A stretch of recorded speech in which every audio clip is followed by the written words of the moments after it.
তোরা যারা আমার স্কুলে পড়েছিস তোদেরকে গল্পটা বলেছি, আবার তোদেরকে মনে করিয়ে দিচ্ছি। বনের সবচাইতে ভারী জন্তুর নাম কি?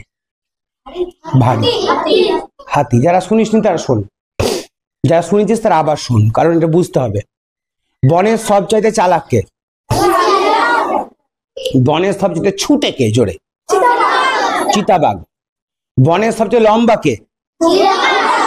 এদের মধ্যে রাজা কে? এদের মধ্যে কেউ রাজা নয়, তাই না? মানে হাতির মধ্যে কি আছে? মোটা শুধু নয়, সে শক্তিশালীও। হাতি শক্তিশালীও, প্রচন্ড শক্তিশালী হাতি। বনে যত পশু আছে তার মধ্যে শক্তিশালী হলো হাতি। তো মোটা বলি তো, মোটা নয়, শক্তিশালী। সে একমাত্র একটা সুর দিয়ে অনেক কিছু করতে পারে। তো হাতি শক্তিশালী। দেখবে হাতি গোটা গ্রামকে ধ্বংস করে। হাতি একটা পাকা বাড়িকে ভেঙে ফেলতে পারে, জানো কি তোমরা? এটা পাকা বাড়িকে হাতি একাই ধ্বংস করতে পারে। বোঝা গেল? হাতি শক্তিশালী। চিতাবাঘ জোরে দৌড়ায়, শিয়াল চালাক, জিরাফ সবচেয়ে লম্বা। কিন্তু এত এদের এক একটা গুণ থাকা সত্ত্বেও এটা রাজা হতে পারেনি। রাজা হয়ে গেছে অন্য একজন, সিংহ। সিংহের কি গুণ আছে? সিংহ না চিতার মতন জোরে দৌড়াতে পারে, না হাতির মতন শক্তিশালী, না শিয়ালের মতন চালাক, না জিরাফের মতন লম্বা। তাহলে সিংহের কি গুণ আছে যে সিংহ রাজা? তো বনের পশুরা সবাই এক জায়গায় হলো, ভাবতে শুরু করলো, সিংহকেই কেন আমাদের ভয় লাগে? সিংহের মধ্যে তো কোনো কোয়ালিটি নাই, সিংহকেই কেন আমরা রাজা মেনে নিয়েছি? কিসের জন্য? তো বনের পশুরা সবাই ভাবলো যে আমরা চিন্তা করি তো কেন এটা হলো, রাজা কেন অন্য কেউ হলো না, সিংহই কেন হলো? সবাই মিলে সিংহের কাছে গেল ভয় ভয় করে। সবাই দূর থেকে বলল সিংহকে যে রাজা মশাই, একটা কথা জানতে চাইছিলাম। তখন সিংহ বলল, হ্যাঁ বলো। বলল যে আপনার বললে কথাগুলো যে হাতি হচ্ছে শক্তিশালী, এ চালাক, শিয়াল চালাক, জিরাফ লম্বা, আরো অনেকের অনেক গুণ আছে, কিন্তু আপনিই কেন রাজা? আপনার মধ্যে তো এগুলো কিছুই নাই। না আপনি শক্তিশালী, না আপনি লম্বা, না আপনি চালাক, না আপনি জোরে দৌড়াতে পারেন চিতার মতন, তো আপনি কেন রাজা হলেন? তো সবাইকে ডাকলো, শোন এখানে আয়, তোকে বলছি আমি কেন রাজা। এলো, এসে বললো, জানিস আমি কেন রাজা? কারণ আমি মনে করি আমি রাজা, আমি নিজেকে রাজা মনে করি। এই কথার মধ্যে কি ঢুকে আছে জানো? কনফিডেন্স, আত্মবিশ্বাস। আমি পারি, আমি কিছু করতে পারি, এটা হচ্ছে আত্মবিশ্বাস। আমি রাজা, কেউ নয়, আমি রাজা। এটা কনফিডেন্স, আত্মবিশ্বাস। আর এই জোরেই সিংহ রাজা। কিচ্ছু গুণ দরকার হয় না। তাই মনে রাখবে, খেলার সময় শুধুমাত্র শরীরের জোর দিয়ে, শুধুমাত্র প্র্যাকটিস দিয়ে পাস করা যায় না, যেতে যায় না। কি দরকার? কনফিডেন্স। কিভাবে আসবে? তুমি অঞ্চল স্পোর্টস জিতেছো তোমার কনফিডেন্সে, তুমি তোমার কনফিডেন্সে চক্র স্পোর্টস জিতেছো, সে একই কনফিডেন্সে তুমি সাব ডিভিশনাল স্পোর্টস জিতবে। কি মনে করবে? তুমি রাজা। আর যখন তুমি নিজেকে রাজা মনে করবে, বাকিগুলোকে কি মনে করবে? প্রজা। এবার আর একটা উদাহরণ বলি এই দিক থেকে। হাতি আর সিংহ যখন দেখা হয়, হাতি শক্তিশালী, হাতি একটা গ্রামকে ধ্বংস করতে পারে, কিন্তু জানো হাতি কি ভাবে? হাতি ভাবে, আজ আমি গেলাম, আজ আমার হলো না, আমার আজকে দিন শেষ, সিংহের সঙ্গে দেখা হয়ে গেছে, সিংহ আমাকে খাবে। সিংহ কিভাবে জানো? আজকে আমার আহার দারুণ হবে, এই তবে 3 দিন ধরে খাবো, আজ আমি মোটা মাল মেরে নিয়েছি, একে আজ আমি খাবো।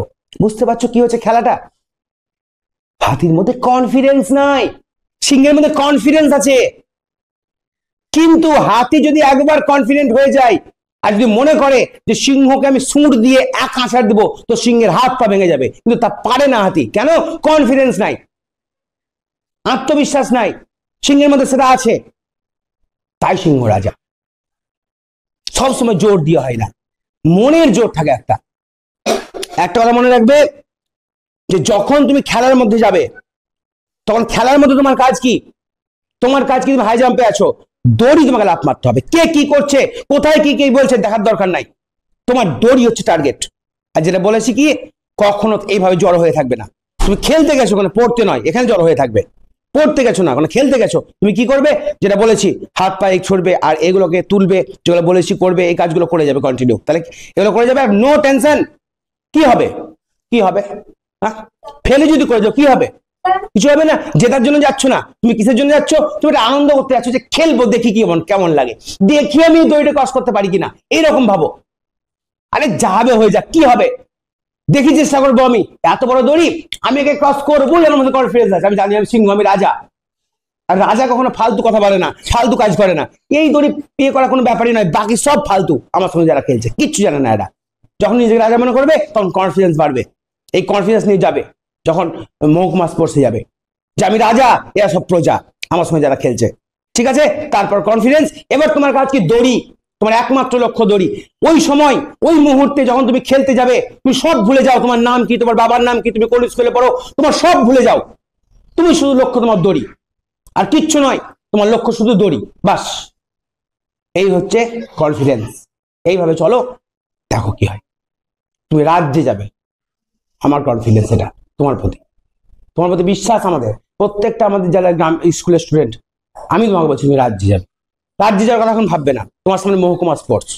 ঠিক আছে, মহকুমা স্পোর্টসে তোমাকে কিচ্ছু হতে হবে না, তোমাকে মন দিয়ে খেলতে হবে, এনজয় করে খেলতে হবে। যেমন করে স্কুলে এনজয় করো না, যে আরেকটু উপরে দিয়ে পাচ্ছি কিনা, আরেকটু উপরে দিয়ে পাচ্ছি কিনা, করো না, ওইভাবেই খেলতে হবে। ওখানে খেলার মতন খেলো না, পড়ার সময় যেমন পড়ার মতন পড়বে, খেলার সময় খেলার মতন খেলো।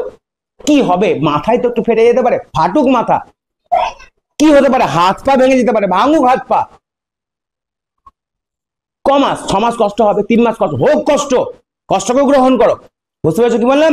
হাত পা ভেঙে যাক, সব ভেঙে যাক, আমি আমার কাজ করব। আমি দেখি এভাবে আমি কতদূর পারি, কে কতদূর পাচ্ছে দেখে লাভ নাই, আমি কতদূর পারি দেখি, চেষ্টা করি। আমার সঙ্গে আমার কম্পিটিশন।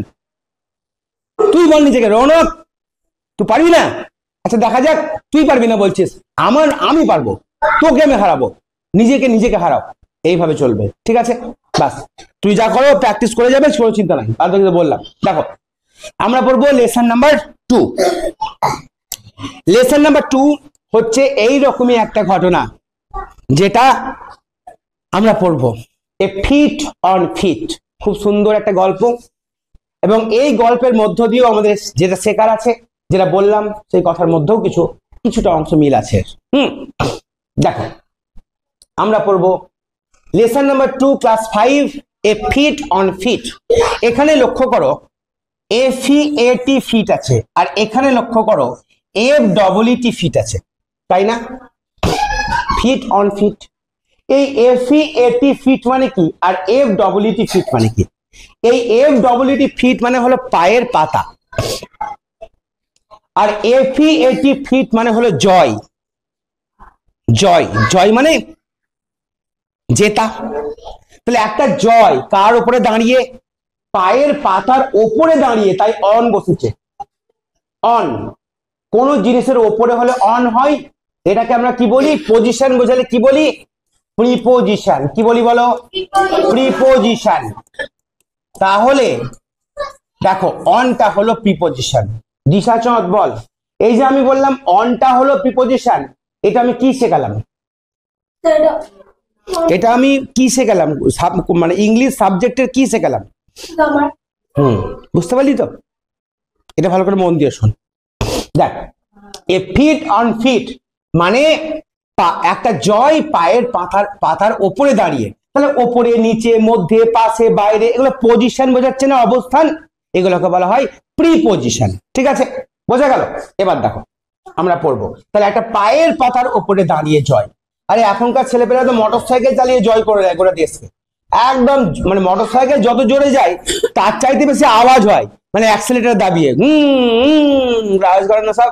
ওদেরকে বলো দেখি 1 মাইল ছুটে আসতে, হাগা বেরিয়ে যাবে সব কটা। ঠিক আছে, দেখো তো সেই গল্প পড়বো আমরা। কার গল্প জানো? এডমন্ড হিলারি এবং তেনজিং নরগে। বলো কে কে নাম শুনেছো? এডমন্ড হিলারি, তেনজিং নরগের। বলো কি ছিলেন তারা, কি করেছিলেন? তারা মানে অনেক পর্বতমালা উঠেছিলেন। কিছুটা তুমি ঠিকই বলেছো, কিছুটা মানে ভুল আছে। বলো আর কি জানো?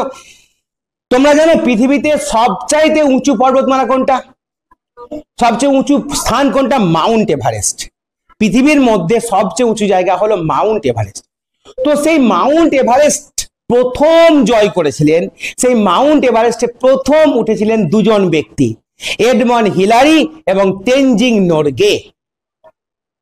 দুজনের নাম। হ্যাঁ, এরপরে বর্তমানে এখন অনেকে গেছে, কিন্তু প্রথম যারা উঠেছিলেন তারা হচ্ছে এডমান্ড হিলারি এবং তেনজিং নোরগে। তাদেরই গল্প আমরা পড়বো, কি করে সেই পাহাড়ে, সেই পর্বতে সবচেয়ে উচ্চতম স্থানে তারা উঠলেন, সেই গল্প আমরা পড়বো। এবং এখান থেকে আমরা গ্রামারও শিখবো, সেন্টেন্স স্ট্রাকচারও শিখবো। দেখো, Edmund Hillary and Tenzing Norgay কজন ব্যক্তি?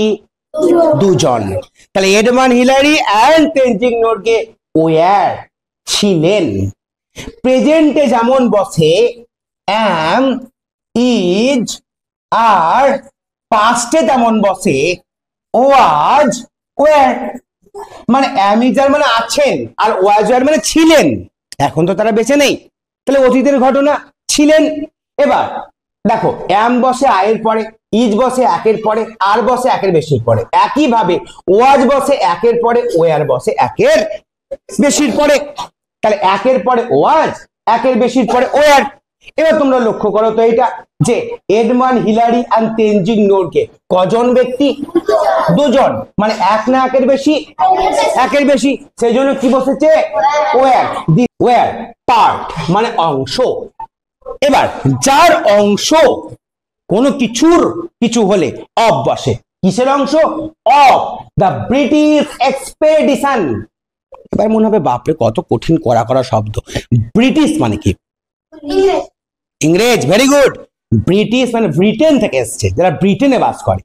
তাহলে ব্রিটেন মানে ইংল্যান্ডও আছে, আয়ারল্যান্ডও আছে, আর তিনটে ল্যান্ড নিয়ে হচ্ছে ব্রিটেন।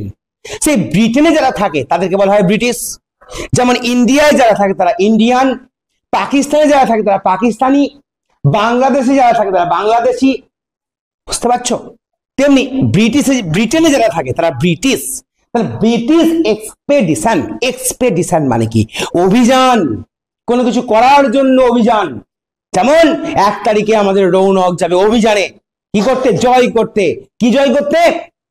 মহকুমা স্পোর্টস জয় করতে, তাই না? এটা একটা অভিযান, এক্সপেডিশন। তাহলে কি বললাম? British expedition. ব্রিটিশ কেন বলছে? ওই ব্রিটেন থেকে হয়েছিল এটা। ওই যে এক্সপেডিশনটা ব্রিটেন থেকে, মানে ব্রিটেন যে গভর্নমেন্ট বা ওখানকার যে সরকার তারা সিদ্ধান্ত নিয়েছিল যে যাবে। ঠিক আছে, এমন তো নয় জায়গায় চলে গেলাম, হাঁটতে হাঁটতে পাহাড়ে উঠে গেলাম। এমন তো নয় যে বেড়াতে গেলাম ম্যাসেঞ্জর, একটা পাহাড় দেখলাম টুক করে উঠে গেলাম, এরকম ব্যাপার তো নয়। ওখানে উঠবে, কোথায় উঠবে? পৃথিবীর সর্বোচ্চ শৃঙ্গে উঠবে। কঠিন ব্যাপার এটা।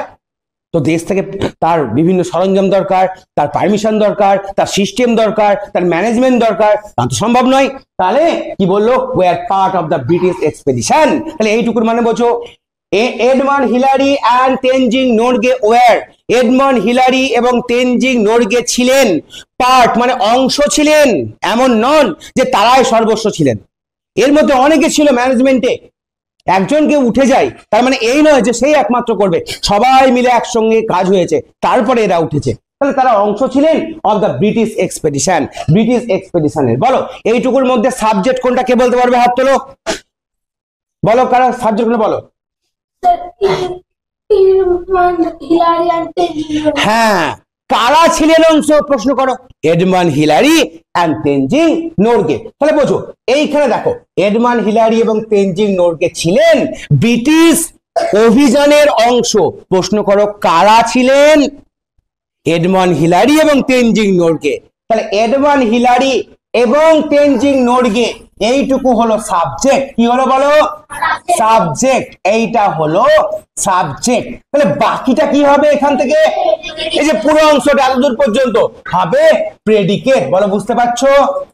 হ্যাঁ, তোমাদেরকে বারে বারে কেন বলছি? তোমরা, আমি জানি তোমরা খুব ভালো ছেলে মেয়ে, বাড়িতে পড়ো না, তাই বারবার আমাকে বলতে হবে। ঠিক আছে, এবার দেখো, অংশ ছিলেন। কিসের অংশ? কিসের? কোন অভিযান? কোন দিকে অভিযান করবা? কোন একটা দিকে যাবা না, অভিযান করবা কোন দিকে। তাহলে এক জায়গা থেকে অন্য জায়গা যাবা না। তাহলে এক জায়গা থেকে অন্য জায়গায় গেলে আমরা কি বলি? ধরো আমি স্কুলে যাই, ইংরেজি কি? I go to school.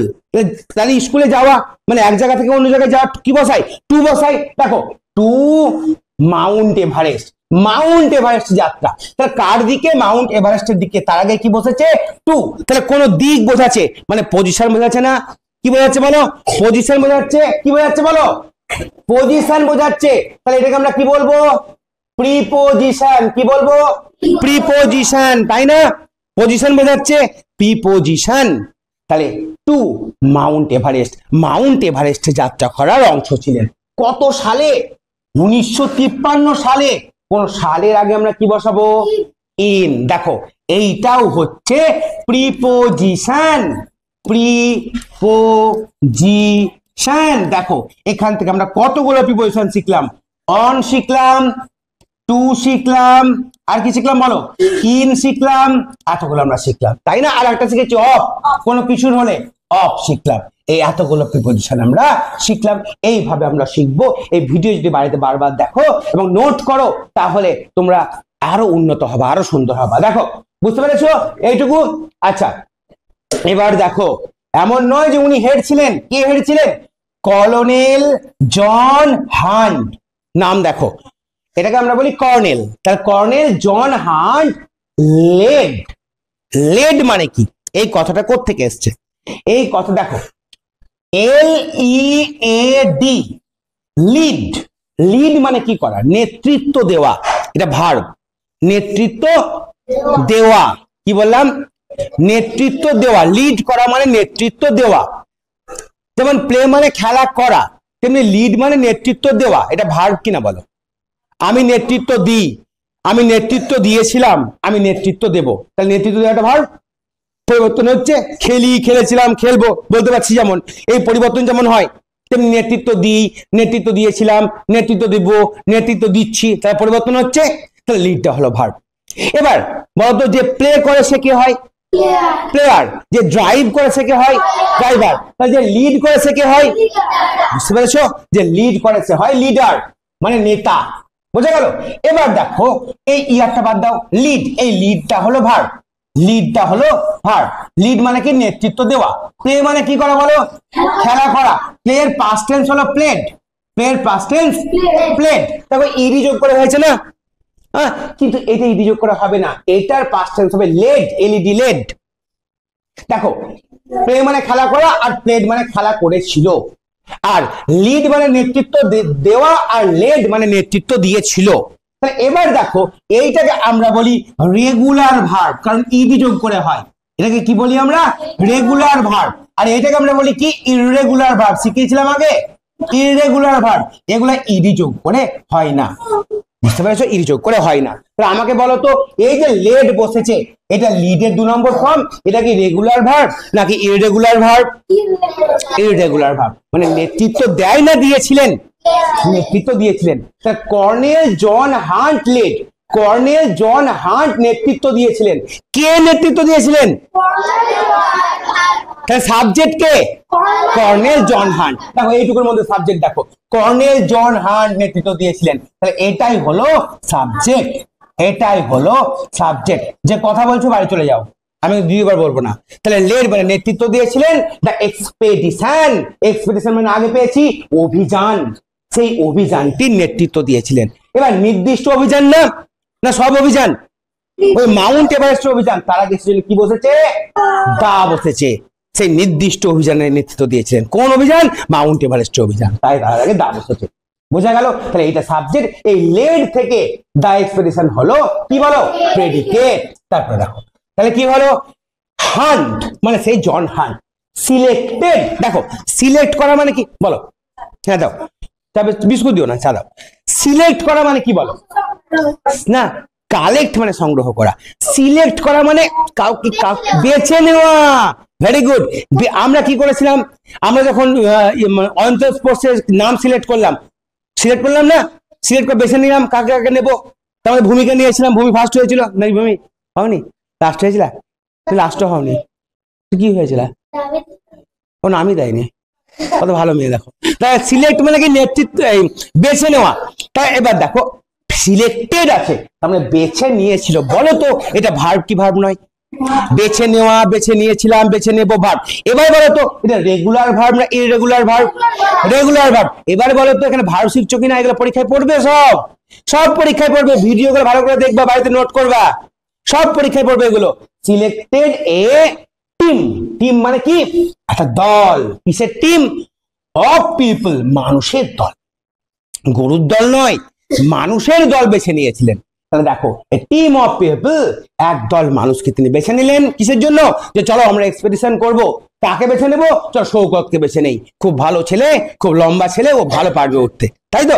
এবার দেখো, অল অফ হুম, যাদের প্রত্যেকে, অল মানে প্রত্যেকে, অফ হুম মানে যাদের, যাদের প্রত্যেকে। আচ্ছা, যাদের প্রত্যেকে একজন না একের বেশি? তাহলে অল আছে না, একের বেশি আছে না? তাহলে ওয়াজ বলবে না ওয়ার? কি বসেছে? ওয়ার। তাহলে প্রত্যেকে ছিলেন এক্সপেরিয়েন্স ক্লাইম্বার্স, এইটুকু বোঝাবো। এক্সপেরিয়েন্সড ক্লাইম্বার্স, দেখো এক্সপেরিয়েন্সড অভিজ্ঞ, ক্লাইম্বার্স মানে আরোহী। দেখো, ক্লাইম মানে কি করা?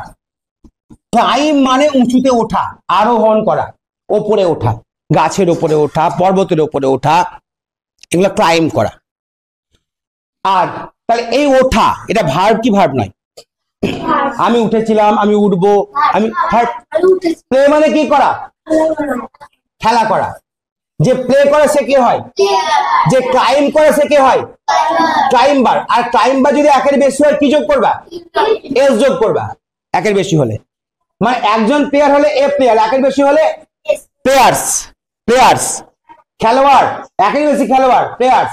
ক্লাইম্বার আরোহণকারী, একের বেশি হলে ক্লাইম্বার্স। এখানে কি আছে? ক্লাইম্বার্স একজন ছিল, একের বেশি ছিল, তাহলে একের বেশি বলে এস যোগ হয়েছে ক্লাইম্বার্স। কেমন ক্লাইম্বার্স? এক্সপেরিয়েন্স, অভিজ্ঞ। তাহলে ক্লাইম্বার যারা হয় তারা নাউন কি নাউন নয়? যারা আরোহণ করে তাদের নাম দিয়েছি কি? ক্লাইম্বার্স, তারা আরোহণ করে। খেলোয়াড় একটা নাম, একটা যারা খেলে তাদেরকে আমরা কি বলি? নাম কি দিয়েছি ওদের? প্লেয়ার দিয়েছি। যারা ডান্স করে তাদের নাচ কি দিয়েছি? ডান্সার। যে সিং করে তাদের নাম কি দিয়েছি? সিঙ্গার। যে টিচ করে তাদের নাম কি দিয়েছি? টিচার। যে লার্ন করে তাদের নাম কি দিয়েছি? লার্নার।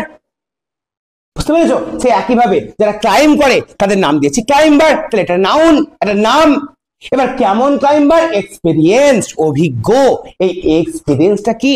নাউনের গুণ।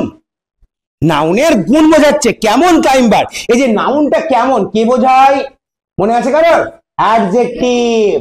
কে বোঝায়? অ্যাডজেক্টিভ বোঝায়। তাহলে অ্যাডজেক্টিভ হলো গুণ, বাংলায় পড়বে বিশেষ্য, বিশেষণ পদ।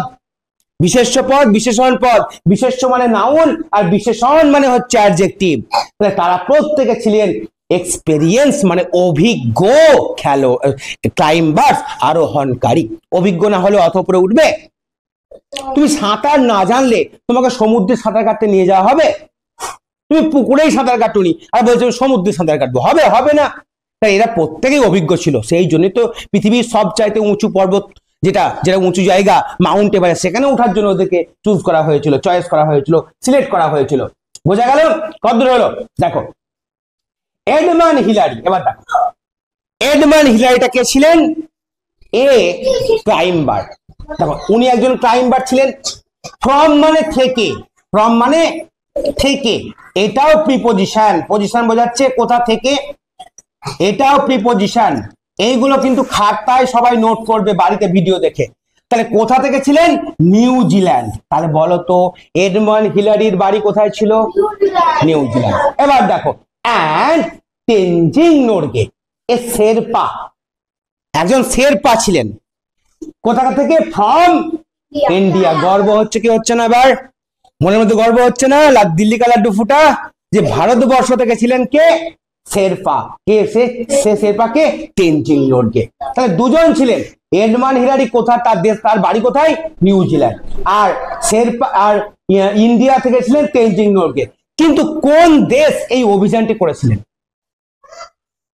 ব্রিটিশ এক্সপেডিশন বলেছিলাম না, প্রথমে পড়েছিল না? British expedition. তাহলে কোন দেশ করেছিলেন? ব্রিটেন করেছিল, ইংল্যান্ড করেছিল। কিন্তু এরা কোন দেশের ছিল? এডমান্ড হিলারি কোন দেশের ছিল? নিউজিল্যান্ডের। আর তেনজিং নোরগে কোন দেশের ছিল? ইন্ডিয়া। বোঝা গেল? এবার দেখো ওয়ার, আবার ওয়ার বসেছে কারণ একের বেশি। ওয়ার এমং, এমং মানে অনেকের মধ্যে, এটাও প্রিপোজিশন। এমং মানে কি বলো? অনেকের মধ্যে। আর বিটুইন মানে কি বলো দেখি? জানো? দুইয়ের মধ্যে। বিটুইন মানে এর মধ্যে টু আছে না? বিটুইন, বিটুইন মানে দুইয়ের মধ্যে। তো আমি বললাম দুইয়ের মধ্যে আমি ভাগ করে নেব, তখন বিটুইন বসবে। আমি বললাম অনেকের মধ্যে থেকে আমি বেছে নেব, তখন অ্যামং বসবে। বুঝতে পেরেছো? তাহলে অ্যামং মানে মধ্যে, কাদের মধ্যে থেকে? তাই 11 মানে 11 জন ছিল। 11 জন, তাহলে 2 এর বেশি, তাহলে এমন বসবে 11 মানে 11 জন, চোজেন মানে চয়েস করা, ক্লাইম্বার্স মানে আরোহী। তাহলে 11 জনকে চয়েস করা হয়েছিল, তাদের মধ্যে ছিল এডমান্ড হিলারি এবং তেনজিং নোরগে। তার মানে ওই 11 জনের মধ্যে যে কোনো জন উঠতে পারতো ওপরে, যে কোনো জন ওপরে উঠতে পারতো, ঠিক আছে, 11 জনের মধ্যে। কিন্তু উঠেছিল কারা আমরা জানি, তেনজিং নোরগে এবং এডমান্ড হিলারি উঠেছিল। কিভাবে উঠেছিল আমরা কিন্তু আস্তে আস্তে এটা পড়বো এবং জানবো। বুঝতে পেরেছো? কি বুঝতে পারোনি বলো?